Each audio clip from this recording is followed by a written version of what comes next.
આશાપુરા માતાજીના દર્શને પદયાત્રીઓ મોટી સંખ્યામાં દર્શન કરવા જઈ રહ્યા છે। આસો સુદ નવરાત્રી આવતા માતાના મઠ ખાતે દર્શને આવતા પદયાત્રીઓ ભાવ અને શ્રદ્ધાથી દર્શન કરી ધન્યતા અનુભવે છે। પદયાત્રીઓને કોઈપણ જાતની તકલીફ ન થાય તે માટે ઠેર ઠેર કેમ્પ યોજાય છે।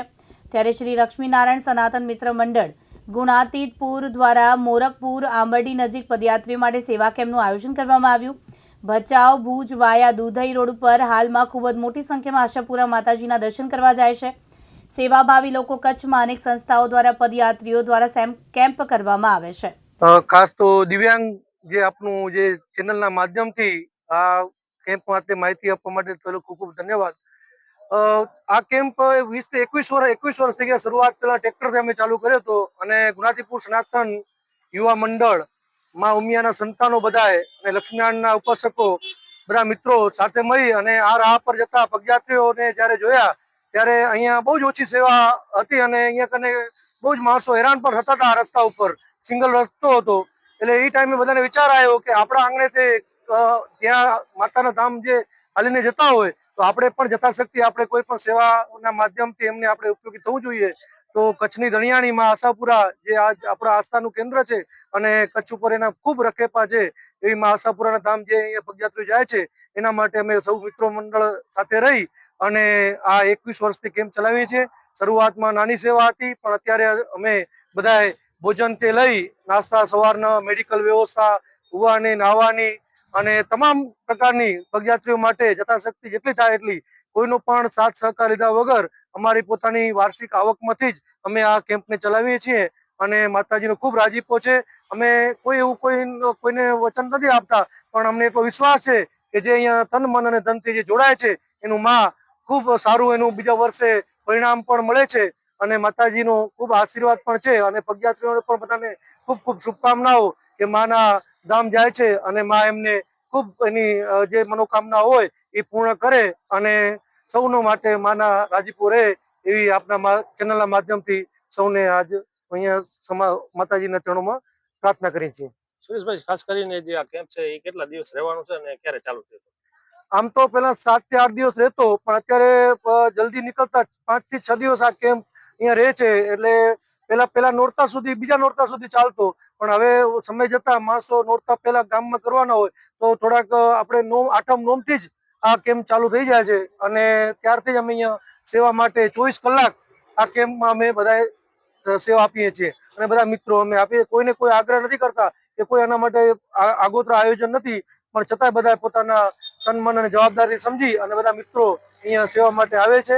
અમારી ઘરની જ બહેનો બધી અહીંયા પોતે જાતે જ રસોઈ બનાવે છે, રોટલા બનાવે છે અને સૌને જમાડે છે પ્રેમથી અને અમારે ખેતી ઉપર જે પાકતો જે ધાન હોય અનાજ હોય એનાથી જ અમે અહીંયા બધાને જમાડીએ છીએ।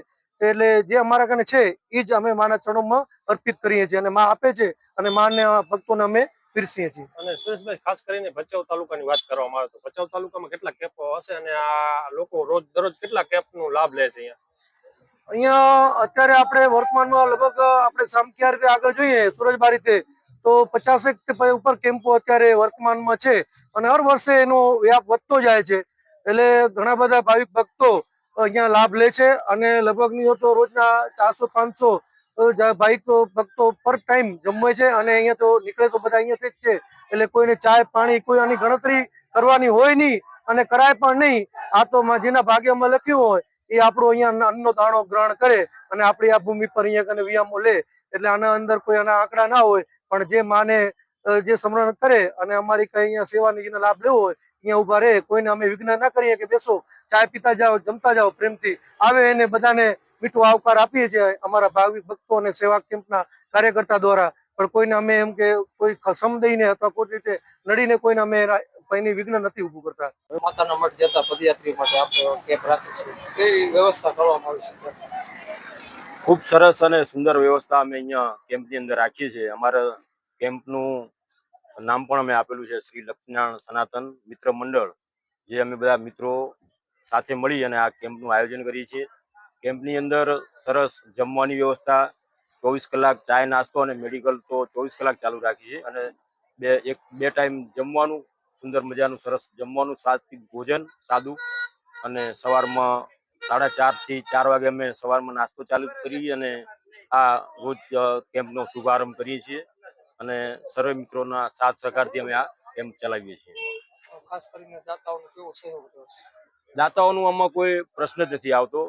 આજે આપણી જે ભાવના હોય મા પ્રત્યેનું ઋણ ચૂકવવાની, એ ભાવનાને જ અમે લઈને સ્વૈચ્છિક રીતે જ અમે આ કેમ્પ ચલાવીએ છીએ, કોઈની પાસેથી કંઈ પણ દાન ભેટ લીધા વગર.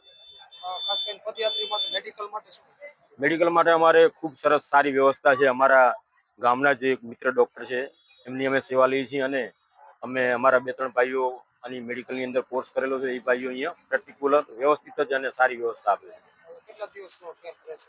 કેમ્પ અમારો સમજી લો ને કે લગભગ 8મા શ્રાદ્ધથી ચાલુ કરીએ અમે, અને પાછળ પબ્લિક કેવી છે, ઓછામાં ઓછો 6 થી 7 દિવસ તો ચલાવી જ, પણ પાછળ એમ લાગે કે પબ્લિક હજુ છે તો 2 દિવસ વધારે આગળ ચલાવી.